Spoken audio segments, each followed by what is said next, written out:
International news, there is violence again in eastern Ukraine. The government and anti-government forces have been exchanging fire for the past several days in what looks to be a direct violation of the Minsk agreement. Separatist leaders claim Kiev is on the offensive, while Ukraine's president insists his army is only defending itself.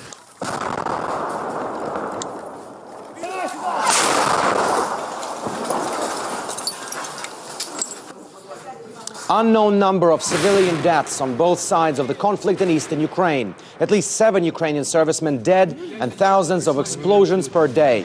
This is the biggest escalation of the conflict in the east of Ukraine for almost 2 years. It's very hard to understand what's going on now and who started it. Reporting from both sides of the conflict is very one-sided, and leaders of both Ukraine and the breakaway region in Donetsk openly blame one another. Leaders of the breakaway regions blame Kiev, saying they started a creeping offensive on the anti-government parts of the country. President Poroshenko of Ukraine, speaking at the Ukraine Security Council, insisted that his troops were only defending themselves from rebel attacks. Vladimir Putin spoke about the fighting whilst meeting the Hungarian Prime Minister in Budapest. The Ukrainian leadership wants money. It needs money right now. And you can best get money from the European Union, from certain European countries, from the United States, from certain international financial institutions, if you portray yourself as a victim of aggression. President of the European Union, which backs Ukraine in the conflict, called on Russia and pro-Russian separatists to turn down the heat.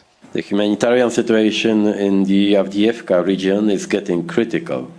We are reminded again of the continued challenge posed by Russia's aggression in eastern Ukraine, as well as the threat to the implementation of the Minsk agreement.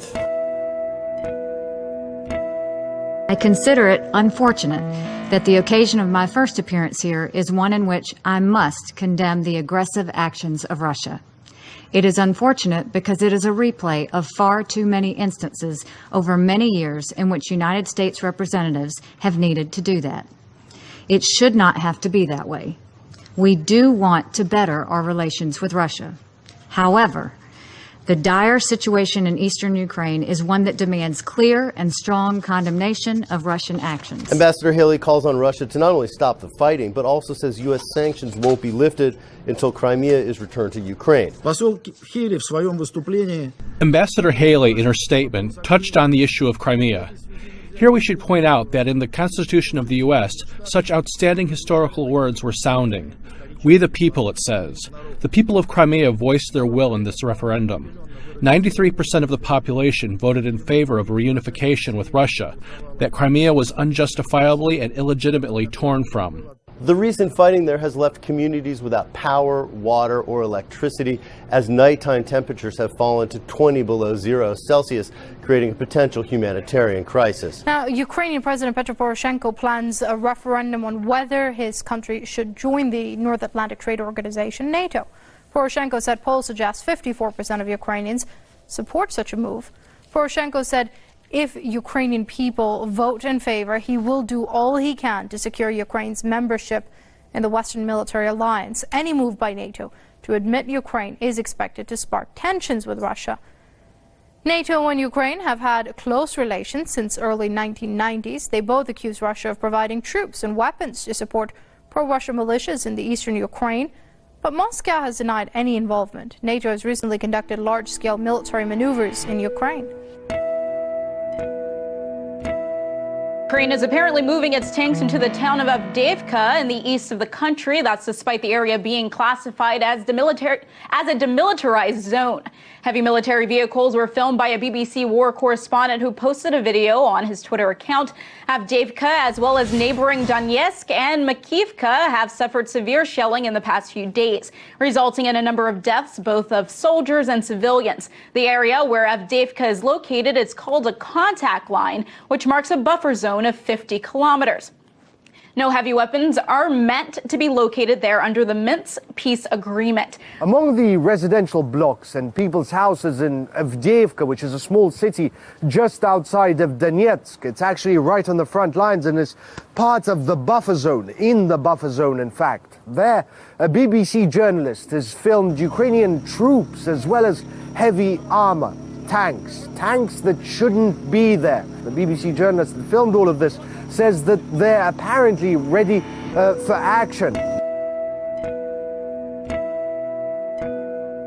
The United States has eased sanctions on Russia's Federal Security Service. These were imposed over the alleged hacking of the U.S. presidential election. Well, the Office of Foreign Assets Control, which is a section of the U.S. Department of the Treasury, has said that transactions with Russia's Federal Security Services, the FSB, are permitted at this point as long as they don't exceed $5,000, and they're done for the purposes of licensing, permits, certifications, or notifications. Now, this is an amendment to the sanctions that were imposed on Russia in the aftermath of the elections. In December of last year, the Obama administration was hurling all sorts of allegations about Russian hackers and Russian meddling allegedly in the election and all kinds of things. Now, the White House press secretary, Sean Spicer, he chose not to call it an easing of sanctions. Let's take a listen to what exactly he said, what he chose to call it. Not easing sanctions. The Treasury Department, it is, from what I understand, it's a fairly common practice for the Treasury Department after sanctions are put in place to go back and to look at whether or not there needs to be specific carve-outs for different, either industries or products and services that need to be going back and forth. But I would refer you back to the Treasury Department on that. Now, whatever you choose to call it, the reality is this is a de facto easing of sanctions.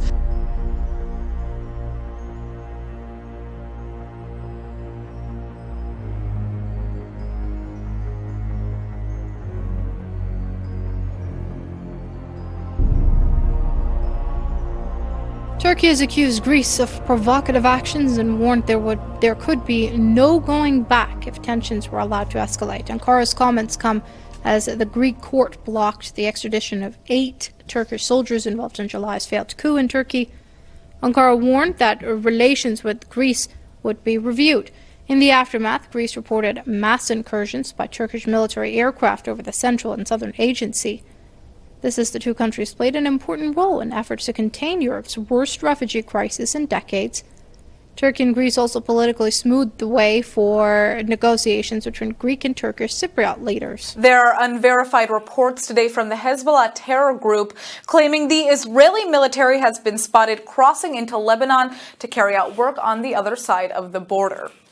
The Iranian proxy claims its operatives witnessed bulldozers working just over the frontier between the two countries, which are in a formal state of war. Photos reportedly taken of the site captured images of soldiers and vehicles, although it's impossible to determine their nationality. Even though Israeli defense officials are refusing to comment on the allegations, the army is known to occasionally venture to the other side to conduct maintenance of the border fence. There have been several skirmishes along the frontier involving gunshots fired by terrorists belonging to the Shiite Islamist group at Israeli soldiers in the nearby northern hills of the Jewish state, which Beirut refers to as its Zionist enemy. Hezbollah frequently boasts of the extensive arsenal of hundreds of thousands of missiles that it stockpiled in the area, that are all aimed at Israel. Now, Jordan's King Abdullah has warned U.S. President Donald Trump against relocating the American embassy from Tel Aviv over Jerusalem Al-Quds. The Jordanian media said the king made the remarks in a meeting with Trump on the sidelines of that national prayer breakfast held in Washington. King Abdullah told the U.S. president the move could threaten a so-called two-state solution and have a detrimental effect on the Israeli-Palestinian conflict.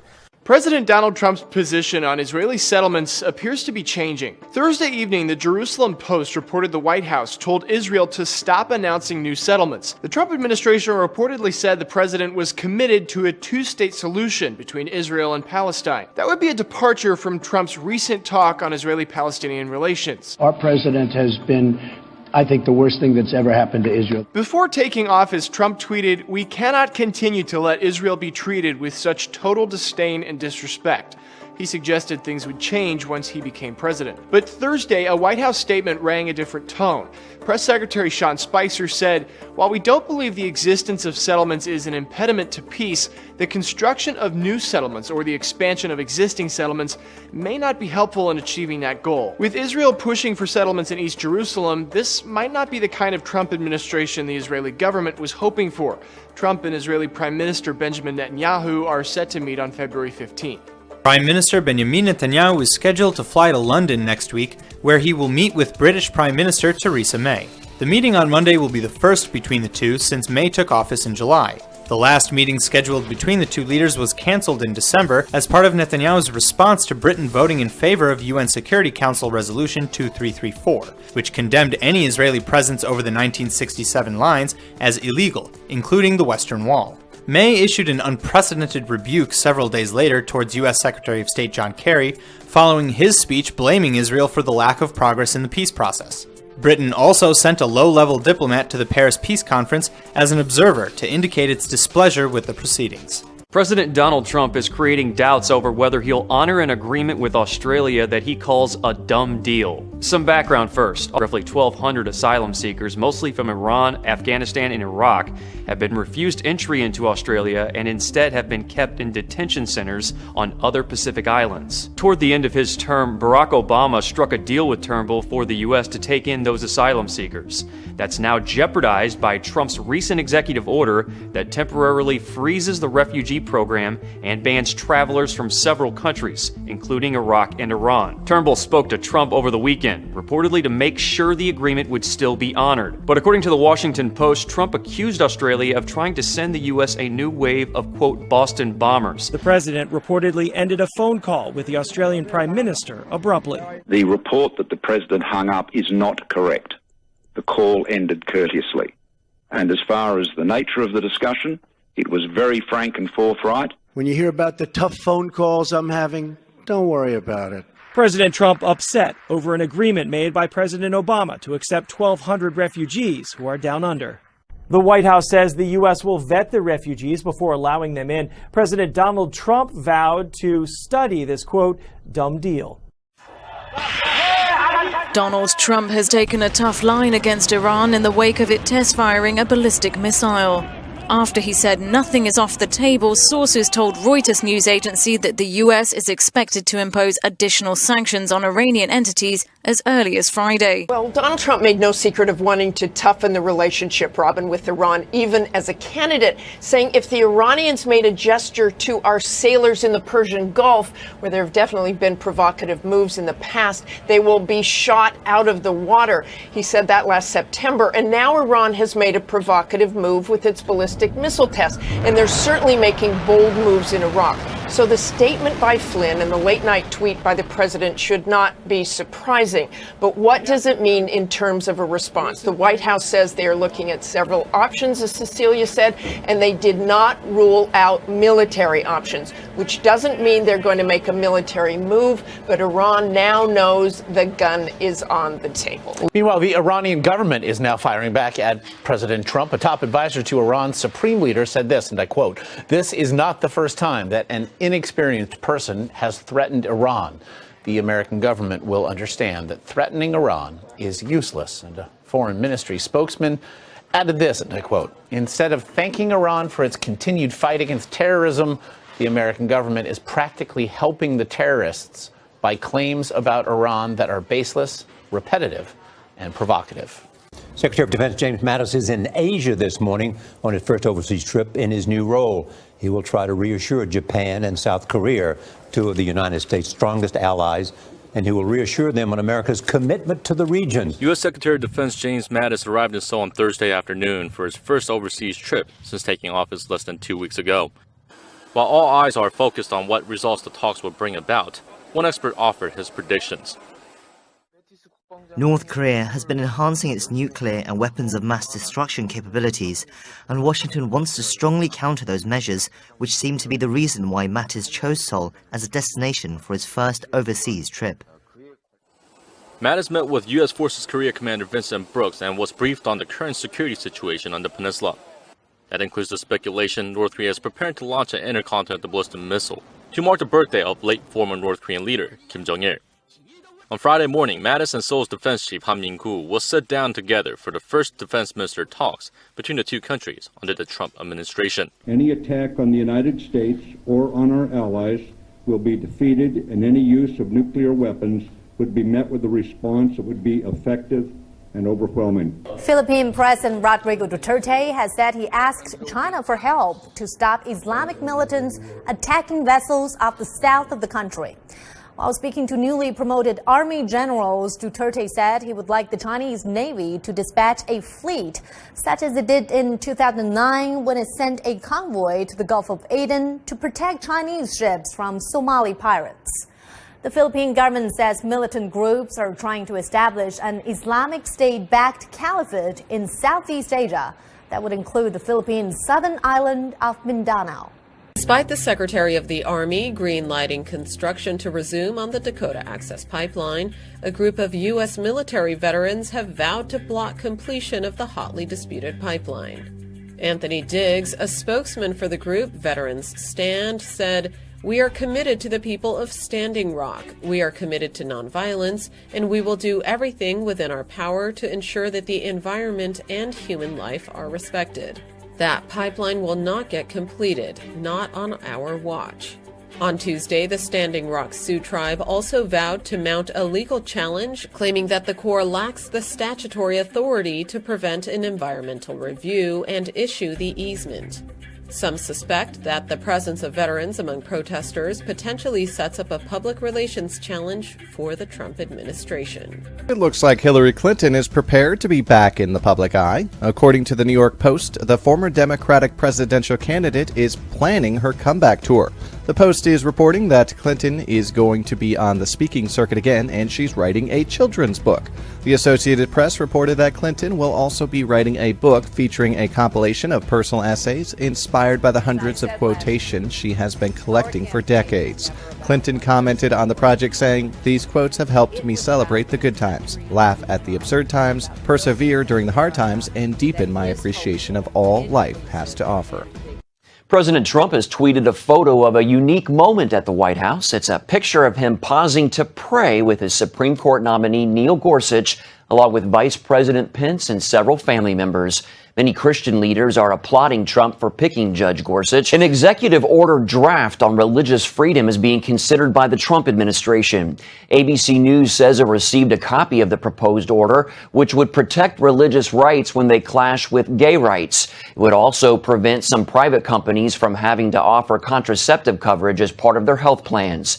ABC News says it would also pave the way for tax-exempt groups to voice opinions on moral or political issues from a religious perspective without losing their tax-exempt status.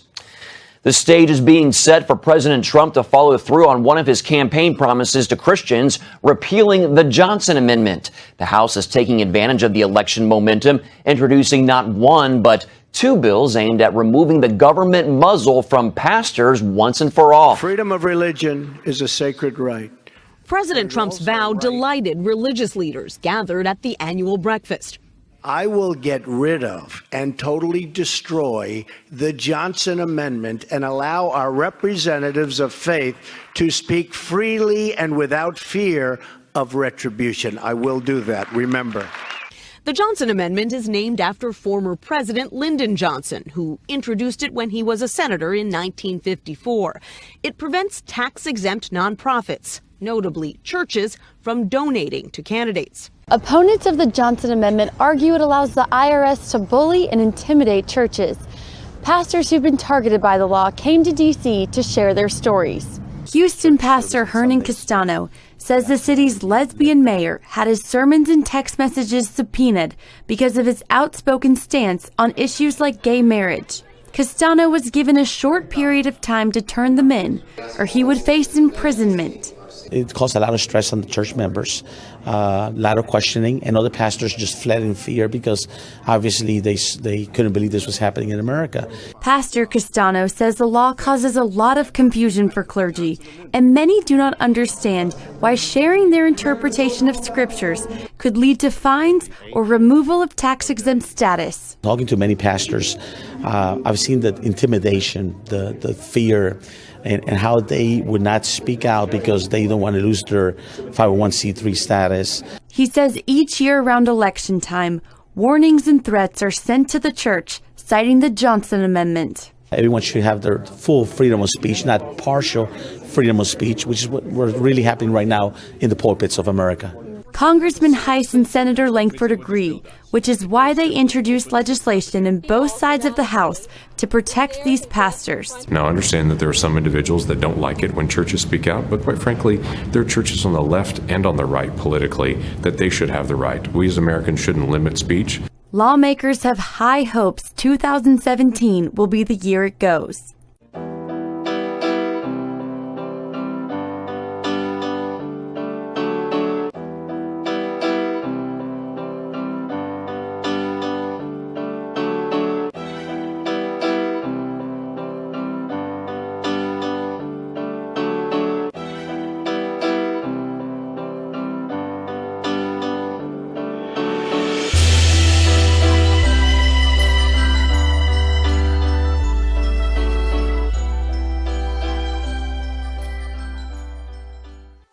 So